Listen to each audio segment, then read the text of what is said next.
Após apreensões de drogas, exportações para a Europa são suspensas no Porto de Natal. Vereadores aprovam nomeação da irmã do prefeito de Natal para a Secretaria de Assistência Social.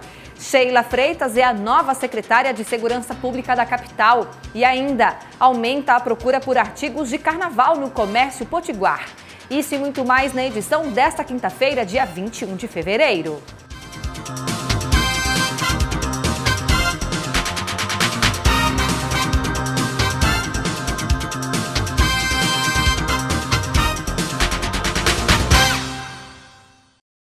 Olá, tudo bem? O Plano Diretor da cidade, instrumento de ordenamento do espaço urbano, está sendo revisado. E nesta quinta-feira, a Prefeitura realizou a terceira audiência pública para discutir com a população a política de desenvolvimento urbano sustentável da capital. O calor e a sensação de abafamento têm incomodado os potiguares. Tá um calor insuportável que assim não tem como nem aguentar.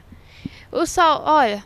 Você mesmo tá vendo que o sol tá queimando a gente, literalmente. Se não for pra sombra, a gente morre de calor. Com ar-condicionado a gente quase não vive na sala, imagine nas ruas. É verão e as temperaturas nessa época do ano são naturalmente elevadas. Mas toda essa quintura poderia ser amenizada se tivéssemos uma cidade arborizada. O plano de arborização da cidade já consta no atual Plano Diretor de Natal. Mas assim como outras matérias, ele ainda precisa ser implementado. O processo de revisão do Plano Diretor está acontecendo com a ampla participação da sociedade, que precisa se posicionar e dizer em que tipo de cidade se pretende habitar nos próximos anos. O plano diretor diz respeito principalmente à qualidade de vida da pessoa, do morador de uma cidade. É uma lei que regulamenta como utilizar o solo. Então, por exemplo, no seu bairro, no bairro que a pessoa está ouvindo, meu bairro pode construir quantos edifícios, qual altura? Será que aqui eu posso construir 7 metros? Será que aqui eu posso construir 90 metros? Edifícios de 20 andares, edifícios de 5 andares? Quem está dizendo isso, quem está estabelecendo é justamente essa lei, essa lei específica chama-se Plano Diretor. Por exemplo, vou pegar aqui um exemplo da Zona Norte, porque tem muita casa na Zona Norte, né, na região norte da cidade. Então muita gente pensa, aqui só pode casa. É um equívoco. Muita gente não sabe que a Zona Norte inteira tem a mesma possibilidade de construir do que, por exemplo, um bairro como Candelária, né? Ou seja, se pode construir 22 andares. A CEMURB está coordenando a revisão do plano diretor. Nesta manhã, a Secretaria realizou a terceira audiência pública para discutir com a sociedade as adequações necessárias ao instrumento. Nós começamos o processo em 2017, demos publicidade, acertamos com a comunidade, né, com a população, como ocorreria, ou seja, conseguimos votar o regimento ainda naquela época de como ocorreriam todos os passos para a revisão do plano diretor. No último ano, fizemos todo um levantamento das fragilidades e dos potenciais de Natal, em cima de infraestrutura, dados demográficos, entre outros, para que a gente agora, no começo do ano, retomasse essas discussões públicas, mostrando a cidade, mostrando a leitura da cidade para os cidadãos, para que eles possam ver as potencialidades, as limitações que a cidade tem e que, nesse contexto, a gente consiga fazer um plano diretor que construa um cenário, né, uma cidade que imaginamos de futuro. Uma maneira agora de abrir as discussões para a gente encontrar maneiras de solucionar esses assentamentos aqui precários. Natal tem quase 70 assentamentos precários. E também grande parte da Zona Norte que merece fazer a regularização fundiária para que aqueles proprietários tenham o título de terra, né, a posse do seu imóvel, muitos imóveis construídos, para, a partir de sendo proprietários, isso também é importante nessa discussão do plano diretor de Natal. Vai ser divulgado hoje um cronograma que, a partir desta data, né, nós temos uma expectativa de, em 12 meses, estar entregando uma minuta para aprovação do plano diretor. Então, as polêmicas, na verdade, elas ainda vão ser construídas ao longo das próximas audiências, né, regulares, estabelecidos um cronograma que vai ser divulgado e aprovado hoje nesta audiência. Na última década, a cidade cresceu. Na Zona Norte, o adensamento urbano foi intensificado. É dever dos gestores entender as novas demandas para melhorar o espaço urbano e a qualidade de vida da população. A Câmara Municipal ela tem um papel muito importante, eu acredito que até fundamental. Nós temos acompanhado toda a discussão, os vereadores estão muito atentos e esse processo todo vai finalizar na Câmara Municipal. E nós estamos aqui para ouvir também, ouvir a população, ouvir os empresários, ouvir a universidade, ouvir todas as partes interessadas. E o maior objetivo aqui é que a gente encontre uma solução que possa beneficiar a todos. Vou participar de todos os seminários para aprender mais, para quando chegar na Câmara eu poder votar com consciência, com determinação, o melhor para Natal. Eu acho que é importante a gente aprender, por isso que eu estou aqui tentando aprimorar mais, aprender mais para poder decidir. O prefeito da cidade, Álvaro Dias, também participou da audiência e reafirmou que essa é uma prioridade da gestão municipal. Precisamos revisar o plano diretor, a última revisão foi feita em 2007, para que a partir dessa revisão possamos atrair novos investimentos, para que a indústria da construção civil também se posicione, se interesse para construir novos imóveis e para que também se possa gerar emprego e renda para Natal. Nós precisamos, com uma orla bonita, agradável, aprazível, atrair turistas, movimentar o comércio, gerar emprego e trazer renda para a nossa cidade. A Comissão de Justiça da Câmara realizou nesta quinta-feira a primeira reunião de 2019. O principal assunto debatido foi a nomeação da irmã do prefeito de Natal como secretária de Assistência Social. No encontro, os parlamentares discutiram sobre a legalidade da nomeação da irmã do prefeito de Natal, senhora Cristina Andréa Dias, como secretária de Assistência Social do município. O ofício de solicitação de posse foi enviado no início deste mês pelo Executivo à Câmara. O presidente da Comissão de Justiça, vereador Ney Lopes Júnior, e relator do caso, convocou uma reunião extraordinária para a apreciação do documento. Apesar de ter dividido opinião entre o colegiado, o ofício foi aprovado. Os termos do artigo 55 da Lei Orgânica do município de Natal, que prevê quando o chefe do Poder Executivo Municipal deseja nomear parentes até terceiro grau, essa nomeação ela precisa ser ratificada por maioria absoluta dos membros da Câmara Municipal, ou seja, por no mínimo 20 vereadores. Ela foi nomeada, mas ela não tomou posse. Então, no entendimento da maioria da comissão, não há absolutamente nenhuma ilegalidade. Ela deveria ser nomeada, até porque o ato de ratificar a nomeação da irmã do prefeito, ela só pode acontecer, ou seja, só é possível ratificar algo que já foi efetivamente executado. Então, como nós ratificaríamos uma nomeação que ainda não ocorreu? Então, é preciso haver a nomeação, seguida da ratificação e, consequentemente, o ato de posse. Porque somente com a posse é que ela estará investida no cargo e poderá exercer as funções e os atos administrativos que são pertinentes à função de secretária. A vereadora Ana Paula votou contra o parecer. Segundo ela, o regimento interno da Câmara determina que antes de nomear parentes de até terceiro grau do prefeito, a decisão deve ser apreciada pelo Poder Legislativo. Fui contra o parecer no quesito da sabatina. O presidente da comissão, o vereador Ney Lopes Júnior, ele colocou que não era necessária a sabatina, mas eu acredito que a sabatina nós estamos ferindo o que prevê o nosso regimento interno. Então, como eu disse, existem precedentes regimentais, houveram sabatinas anteriores e essas sabatinas são precedentes, são jurisprudências. Então, deveria ser feita a sabatina da secretária aqui na casa. E na sessão ordinária, os vereadores aprovaram a nomeação da secretária de Assistência Social, Cristina Andréa Dias, sem que haja a necessidade de sabatina. O número de crianças dos canteiros da cidade, a taxa de iluminação pública e também a atual situação de crise do Hospital Valfredo Gugel foram alguns dos assuntos abordados nesta quinta-feira pelos vereadores no pequeno expediente. São mães com 3, 4 filhos, às vezes grávidas, essas crianças 5, 6 horas da manhã, meia-noite, perambulando pelas ruas, fora das escolas.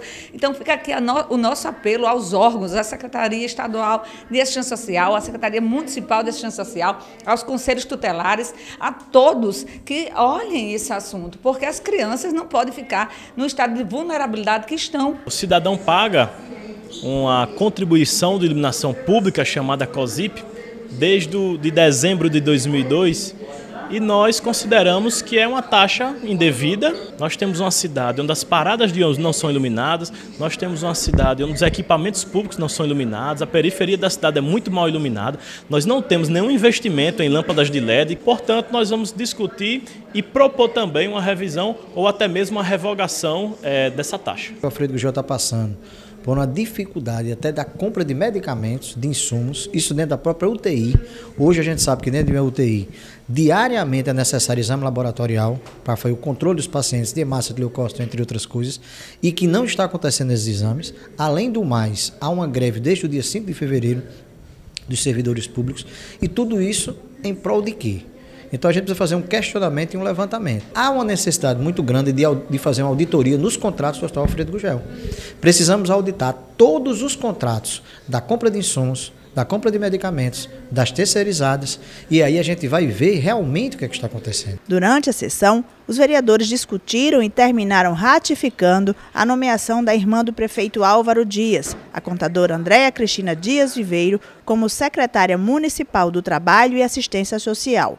Os parlamentares seguiram o parecer da Comissão de Justiça. Não havia nenhum tipo de ilegalidade, que a indicação estava em conformidade com a legislação municipal, com a lei orgânica do município e também com o regimento interno da casa. Ademais, todos os outros aspectos foram levados em consideração e aprovados por maioria na Comissão de Justiça. Não há nenhum óbice, não há nada que obrigue a realização de qualquer outro procedimento, como uma sabatina, por exemplo, para que a Câmara possa fazer essa ratificação. A vereadora Ana Paula votou contrária à nomeação. Ela e outros parlamentares defenderam a necessidade de uma sabatina com a secretária, embora o ato não seja obrigatório, segundo a lei orgânica do município. Eu acho que isso não é desmérito a ninguém. Eu acho que é o papel daquele que quer assumir um papel de servidor público e ser um gestor de uma secretaria e, na verdade, parente de um prefeito, de chegar, de vir, de poder mostrar o seu currículo, porque acredito que a melhor pessoa que possa falar sobre o currículo é ela própria. Então, de poder expor o seu currículo, e eu sei que isso seria para casa uma vitória. Vejo que não deveria ter essa obrigatoriedade, porque o chefe do Poder Executivo ele tem o direito, na sua prerrogativa constitucional, de nomear e exonerar quem queira. Porém, se já abriu um precedente, nós devemos cumprir até para formalizar a independência dos poderes. Sheila Freitas é a nova secretária de Segurança Pública de Natal. A nomeação foi publicada no Diário Oficial desta quinta-feira. Sheila Freitas é delegada da Polícia Civil desde 2000 e foi secretária de Segurança Pública do Estado no governo de Robinson Faria. As exportações do Porto de Natal para o exterior estão suspensas por tempo indeterminado. A medida pode prejudicar a economia potiguar. Pois é, a única empresa que transporta produtos aqui do estado para a Europa, a francesa CMA-CGM, suspendeu por tempo indeterminado as exportações utilizando o Porto de Natal. Os diretores da CMA-CGM teriam informado às empresas exportadoras que as últimas apreensões de drogas no Porto de Natal estariam afetando a imagem da empresa. Bom, como o Estado não estará recebendo os produtos pelo porto, as operações foram remanejadas e os produtos de fruticultura irão para o Porto de Mucuripe, no Ceará, onde a CMA-CGM também atua. E só depois as mercadorias vão chegar aqui no Estado. Hugo Fernandes, de volta para o estúdio. Está marcada para esta sexta-feira uma audiência de conciliação entre microempresários, Prefeitura de Natal e Ministério Público para tratar do futuro dos food trucks em Ponta Negra. As informações com Simone Silva. A situação dos food trucks da Avenida Engenheiro Roberto Freire será tema de uma audiência nesta sexta-feira, que vai reunir o Ministério Público, a Prefeitura e também terá acompanhamento aqui da Câmara Municipal. Eu vou conversar agora com o vereador Klaus Araújo, que vai participar dessa audiência. Vereador, como é que vai ser esse debate amanhã? Olha, esse problema do food trucks de Ponta Negra vem se arrastando tem já algum tempo e chegou agora com a decisão judicial, onde até o dia 11 de março eles estão obrigados a saírem de lá ou, inclusive, na determinação, vão usar a força policial. É uma coisa muito preocupante porque são trabalhadores, são pais de família, mães de família, que nós não podemos tratar assim. Né? Estão tratando eles como bandidos, não pode ser assim. Mas acredito que amanhã, dia 22, ali no fórum de Potilândia, vai ter essa audiência de conciliação, então o nome já facilita, né, a audiência de conciliação. Esperamos que haja o bom senso e que a Prefeitura, o Ministério Público, chegue a um entendimento e que não possa cometer injustiça como está sendo anunciado para esses pais e mães de família e comerciantes ali de Ponta Negra. Até porque o Food Trucks Ponta Negra mudou a cara do bairro. Ali ficou para o turista, para a família natalense, gera emprego, renda, melhora a questão da segurança, hoje as pessoas passeiam um caminho lá. Então tudo isso tem que ser levado em consideração. Mas estamos atentos e vamos fazer valer o nosso mandato, cobrando e fiscalizando em nome da cidade do Natal. Vereador, qual é a principal questão envolvendo os food trucks? Diz respeito à área que eles estão ocupando, é isso? É uma série de situações, mas a maior, assim foi colocado, é que lá seria uma área edificada. Eu entendo que food trucks, que inclusive é comida de rua, e são carrinhos, não são edificações. Né? Edificações tem que ser uma construção, né? E mais o Ministério Público está colocando isso, também colocando outras questões, como, por exemplo, acessibilidade, a questão do uso do solo. Isso vai ser na audiência de conciliação tratado e tenho certeza que com bom senso, com calma, vai se resolver e essas pessoas vão permanecer. Também está correndo judicialmente, inclusive eu coloquei uma liminar pedindo e explicando à Justiça a situação dos food trucks. Então, estamos por várias maneiras, várias vias, várias opções para fazermos valer o direito do povo, o direito do trabalhador. A Secretaria de Obras Públicas de Natal está intensificando o serviço de limpeza das galerias de águas pluviais da cidade. Esta semana, o serviço se concentra no bairro de Petrópolis. E já há uma constatação sobre os alagamentos nos dias de chuvas. E sabe qual é? A falta de educação ambiental de alguns natalenses. Garrafas, sacos e copos plásticos. Todo esse lixo foi retirado desta galeria pluvial situada no canteiro central da Avenida Hermes da Fonseca, em Petrópolis. Neste trecho da rua Mipibu, o serviço foi mais drástico. Parte da galeria teve que ser quebrada para realizar a limpeza. Essa montanha de lixo é uma inquestionável falta de educação ambiental da própria população. Lamentavelmente, a gente voltou aqui à rua Mipibu esse ano, um ano após, e nos deparamos com um problema bastante sério. A galeria completamente 100% obstruída, daí a razão para a qual qualquer neblina aqui promovia um alagamento enorme na rua Mipibu. Não tinha sentido uma situação dessa. Infelizmente nos deparamos com esse tipo de obstrução, só lixo doméstico, a grande maioria. São copos descartáveis, sandália, todo tipo de uso pessoal tem envolvido nesse lixo. A população precisa ajudar, o poder público faz a sua parte, a gente trabalha, a gente está todo dia tentando corrigir os defeitos das galerias, da nossa drenagem, mas se continuar ocorrendo essas contribuições advindas do comportamento humano, dificilmente a gente vai conseguir resolver os problemas de alagamento da cidade do Natal. O serviço de desobstrução da galeria é realizado para minimizar os transtornos na rua Mipibu, ponto crônico de alagamento no período de chuvas. A limpeza das galerias, iniciada nesta semana, deve se estender por mais 10 dias, em outras ruas que são pontos de alagamentos no bairro. A estimativa da Secretaria de Obras é que cerca de 1 tonelada de lixo seja retirada durante todo o serviço de desobstrução da galeria aqui na rua Mipibu. Serviço que deve custar aos cofres públicos cerca de R$300 mil. Apesar da falta de educação da população, o secretário Tomás Neto admitiu que a rede de drenagem da região está subdimensionada. Ele afirmou que projetos técnicos para ampliação já foram desenvolvidos, mas faltam recursos para executar o serviço. Nós temos um projeto básico já elaborado, porque quando da pavimentação do bairro de Mãe Luísa, parte da contribuição de águas pluviais desceu para João 23 para aqui para o bairro do Tiriol e Petrópolis. E essa contribuição adicional não estava prevista no dimensionamento da galeria daqui. Existe um orçamento da ordem de 52 milhões, que nós estamos já pela terceira vez tentando junto ao Ministério das Cidades, para a gente pegar esse financiamento para que a gente conclua. Na verdade vai ter que refazer toda a galeria daqui. O carnaval está chegando e o que não falta no comércio de Natal é brilho, seja nos adereços, fantasias e bijuterias. Bom para quem quer se destacar na folia e também para os comerciantes que nesta época do ano ganham um dinheirinho a mais. Carnaval chegando, hora de pensar nas fantasias. As 2 semanas que antecedem a folia são importantes para os comerciantes.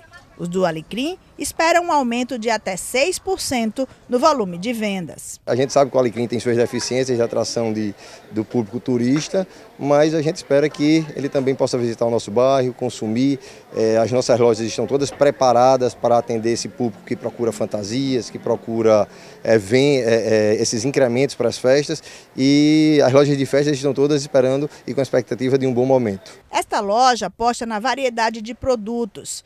Adereços não faltam, assim como enfeites variados, das tradicionais máscaras às novidades da moda. Pesquisamos as tendências e assim a gente deu uma caprichada para todo mundo sair de acordo com o auge, né?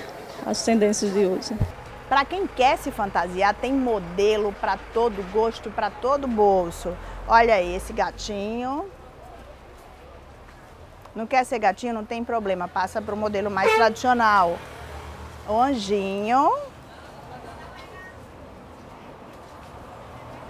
E para finalizar, que as mulheres adoram e amam, tem esse modelinho aqui, ó, das flores na cabeça.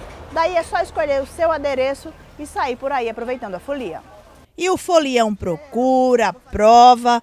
Uns já chegam decididos como querem aproveitar a folia de Momo. Pirata e super-heróis. Vale tudo para ser feliz no carnaval. Já fiz as minhas escolhas já. Vou de super-herói, de Mulher Maravilha, de Diabinha, subir as ladeiras de Olinda. Brilho não pode faltar na maquiagem. Para não ter erro, a saia de tule está em alta. Muita novidade de maquiagem, pigmentos, glitter, sombra, então batom, então muitas novidades chegando e a gente está vendendo bastante. Tule e as maquiagens. Para quem quer investir um pouco mais, aproveitando a extensa programação de blocos e shows da capital, tiaras personalizadas são a opção. Aqui a gente trabalha fazendo a personalização conforme o cliente tem a necessidade, combinando com um abadá, combinando com uma fantasia que ele já tem em casa. Nós temos várias espécies de plantas que a pessoa pode chegar e escolher a sua flor para compor a sua tiara. E cada dia a gente desce várias opções para o cliente. Nossa intenção realmente é carnavalizar. O que é que está em alta? A gente tem o que o pessoal tem procurado muito esse ano, são os tons mais flor, o pink, o roxo, o turquesa. Nós temos essas opções aqui na loja. Também as tiaras com palavras. O pessoal tem procurado bastante. A gente tem o plena, a gente tem o olho grego também, que dá para fazer um look bem bacana. E temos as peças coringas, as orquídeas são sempre as peças coringas, que a gente coloca um brilho a mais, que trabalha a purpurina nelas para dar um brilho extra. A seguir, não perca a entrevista do dia. A minha convidada é a vereadora Divaneide Basílio do PT, a primeira vereadora negra de Natal. Aguarde!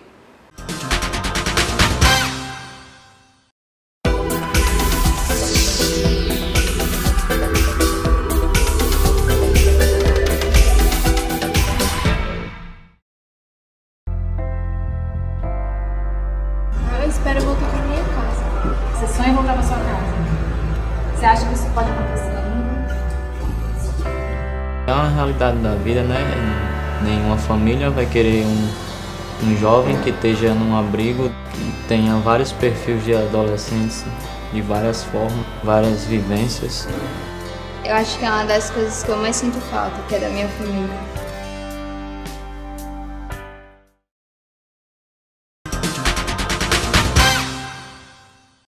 Já voltamos com o Câmara Repórter e a minha convidada de hoje está aqui, é a vereadora Divaneide Basílio. Vereadora, seja bem-vinda ao Câmara Repórter. Obrigada, olá, tudo bem? Pela primeira vez aqui no programa. Vereadora, vamos contar um pouquinho a sua história. Tem mais de 20 anos de militância no PT, é isso? Isso mesmo. A minha história no PT é uma história que inicia mesmo na infância. Esses 20 anos são 20 anos de quando a gente conseguiu realmente se filiar, se organizar no partido a partir dos grupos de juventude, mas antes disso eu tive a oportunidade de ir acompanhando, de ir crescendo, através da luta no meu próprio bairro, na comunidade, dos grupos culturais que eu participava, na Zona Norte, onde eu moro até hoje, na mesma região, no mesmo bairro. E temos contato com as pessoas que permanecem, alguns permanecem em alguns grupos que a gente segue integrando, outros a gente é parceiro, mas a gente segue nessa mesma luta, agora com responsabilidade a mais. E 2016 foi a primeira vez que a senhora se candidatou? Não, eu fui candidata em 2004. Nesse período foi um período bem importante de reafirmação do protagonismo juvenil, de reafirmação do debate das políticas públicas para a juventude. Nesse momento eu era orgânica, participante da Pastoral de Juventude do Meio Popular, da Rede de Jovens do Nordeste, e nós seguimos o Nordeste inteiro incentivando que a juventude pudesse se candidatar para que a gente pudesse, de fato, intervir nas políticas públicas. E foi também candidata a vereadora? Fui candidata a vereadora, a gente teve uma votação de um pouco mais de 1.500 votos. Foi bem importante para nós aquele momento. Depois disso eu Foi ali que você descobriu que queria realmente ser parlamentar, que gostaria de atuar no Legislativo? Foi ali que eu senti a importância de ocupar o espaço como protagonista. Na verdade, eu já trabalhava aqui na Câmara Municipal, eu trabalhava na recepção do mandato do vereador Fernando Mineiro, mas, na verdade, a luta me trouxe para um outro caminho, de dizer o seguinte, eu estou me encontrando com uma outra responsabilidade. E podia não ser exatamente no Legislativo, mas a gente optou, naquele momento, coletivamente por disputar, depois eu assumi outras tarefas e depois retornei, agora em 2016, como candidata novamente. Então, não foi um processo contínuo assim, de disputar eleições legislativas, mas foi um processo contínuo de participação na luta. Bom, em 2016, então, ficou na primeira suplência, com 2.236 votos, e agora chegou à Câmara. Exatamente, agora cheguei à Câmara. Um desafio bem maior, já em algumas entrevistas que eu assisti defendendo a bandeira da mulher, não é isso, vereadora? Com certeza, acho que essa bandeira da mulher, primeiro, é uma bandeira da nossa identidade. A segunda é que, assim, a gente tem poucos espaços de participação. Quando a gente ocupa um espaço, a gente tem que ocupar por nós e pelas outras também. A gente tem que fazer com que esse espaço, ele se amplie, se multiplique, que ele possa incluir, de fato, outras mulheres. E a gente só faz isso se existir políticas públicas sérias para que as mulheres possam participar. Não é fácil as mulheres participarem, a dupla, tripla jornada, quem fica com as crianças, como são as creches, que estrutura existe para que as mulheres participem de igual forma que os homens atuam na política. Porque, tradicionalmente, esse espaço não foi reservado para nós, mas esse espaço é nosso. Não foi reservado por uma questão de uma sociedade organizada de forma machista, preconceituosa. E eu não falo que é só na política. Em várias outras profissões, mas hoje nós somos muitas. No jornalismo, vejo muitas mulheres e isso me deixa muito animada. A gente fala mulher e aí entra tudo, como a senhora falou. A questão, né, da profissão, a questão da própria maternidade. Eu li um pouquinho a sua história. A maternidade me chamou muito a atenção. Também vai ser um foco do seu mandato essa questão da maternidade? Sim, será. Eu fico brincando que os meus filhos trouxeram muitas pautas para mim. Primeiro, eu tenho uma filha menina, negra, Gabriela, e acho que eu já vejo que muitas coisas que ela passa são coisas que eu passei na minha infância. Então, hoje eu já vejo de forma a chegar junto dela, empoderar, dizer, olha, filha, se afirme, é importante que você não fique com vergonha, é importante que você ocupe esse lugar também é das meninas.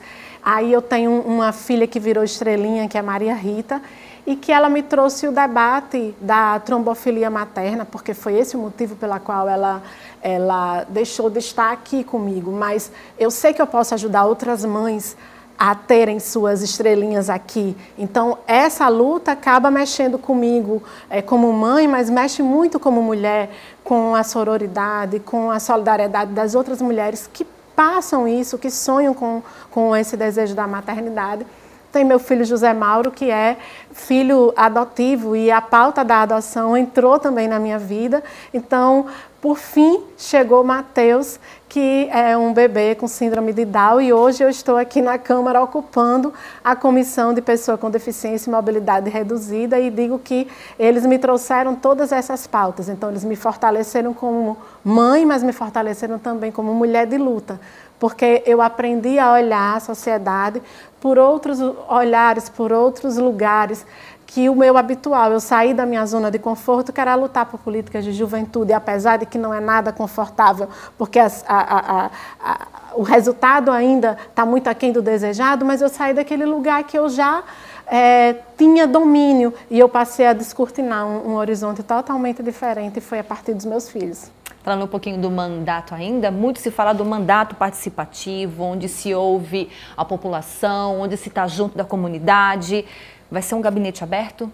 Já é um gabinete aberto. A gente tem o gabinete aqui, formal, que a gente recebe as pessoas, mas muito mais que receber as pessoas é ser recebida por as pessoas, é ir nas comunidades, ouvir as pessoas, mas é também proporcionar espaços de escuta e troca. Então, nós vamos organizar muitos momentos assim, de ter um mandato que a gente possa ouvir as pessoas, de ter um conselho político, de ter reuniões periódicas, inclusive temáticas, porque nossa campanha foi assim: eu sou educadora popular, e por identidade também nós fazemos as rodas de conversa para discutir as temáticas, e não pode ser diferente ocupando o espaço da Câmara. Temos que seguir com essa metodologia, porque é uma metodologia que faz com que todo mundo participe, é na roda que a gente se olha, é na roda que a gente tem coragem de, por exemplo, dizer nossa opinião, e também é na roda que a gente aprende mais. Eu costumo dizer que só fala quem sabe ouvir, então não dá para falar daquilo que a gente não sabe. Hoje, por exemplo, na audiência do plano diretor, eu fiquei muito preocupada, porque as pessoas estavam o tempo todo reclamando que não tinha o espaço da sociedade civil falar, que muita gente do poder público falou, e eu fiz a opção de não me inscrever. Fiz o exercício de não me inscrever, mas isso não significava dizer não me posicionar. Eu fiz o exercício de não me inscrever porque aquele lugar de fala estava sendo reivindicado pela sociedade civil. E depois disso eu vim para a Câmara poder me pronunciar e dizer, de fato, é preciso ter mais espaço de participação, é preciso ter igualdade. Obviamente que a gente precisa ter o canal de que o poder público se coloque, mas não pode ser só, nem pode ser só o legislativo. Tem que ouvir as pessoas, senão não é participação. Bom, a senhora está chegando aqui na Câmara Municipal e as pessoas já começam a fazer aquela análise, como é que os vereadores vão se posicionar, né? A gente sabe que é um posicionamento mais de fiscalizar, de oposição, isso está bem claro, mas a senhora não é como o Fernando Lucena, né, que é um vereador mais de ataque, a senhora tem uma postura assim mais calma, é isso? Olha, nós temos identidades diferentes, obviamente, mas temos posições políticas, e essa nossa posição política nos coloca num lugar central, que é o lugar de olhar a cidade com a lupa, de olhar o poder público com a lupa, porque é esse olhar que vai garantir que as políticas cheguem de fato na vida e na casa das pessoas. Acho que a forma de se posicionar de cada um é muito típica do estilo, mas o mais importante do que o estilo é a posição, é a firmeza na hora de decidir, na hora de votar, na hora de dizer de que lado a gente está. E estamos do lado do povo. Eu acho que isso é o que nos une, e isso nos une de forma muito forte, muito firme. e me sinto muito à vontade para dizer que não só o legado que Lucena já vem construindo aqui, mas o que Natália deixou, e recuperar o legado, por exemplo, de Mineiro, de Olegário. Hoje mesmo eu estive de manhã na audiência do plano diretor com o vereador Hugo Manso e conversei um pouco com ele sobre a Frente Parlamentar de Juventude. Eu já até conversei com o vereador Robson que eu tenho interesse de participar, e ele também já sinalizou isso, e com os demais vereadores da casa me pronunciei agora sobre as políticas de juventude, mas eu acredito que a política ela tem que ser feita olhando para o legado, não com o retrovisor, mas com a possibilidade de aprendizado, de dizer, olha que Hugo, aquilo que vocês construíram na frente parlamentar, nós vamos recuperar e nós vamos levar adiante, acrescentando um novo olhar, acrescentando novas pautas e sempre com a firmeza do lado que a gente está. Ok, vereadora Divaneide Basílio, socióloga, e de Pedro Avelino, eu não tinha dito isso ainda. Muito obrigada pela sua entrevista e eu desejo boa sorte. Obrigada, e viva o Sertão Central, e do Sertão Central direto para as terras potiguares de Natal. Essa edição do Câmara Repórter fica por aqui. Muito obrigada pela audiência de todos. Tem muito mais notícias para vocês ao longo da nossa programação. Tchau, tchau.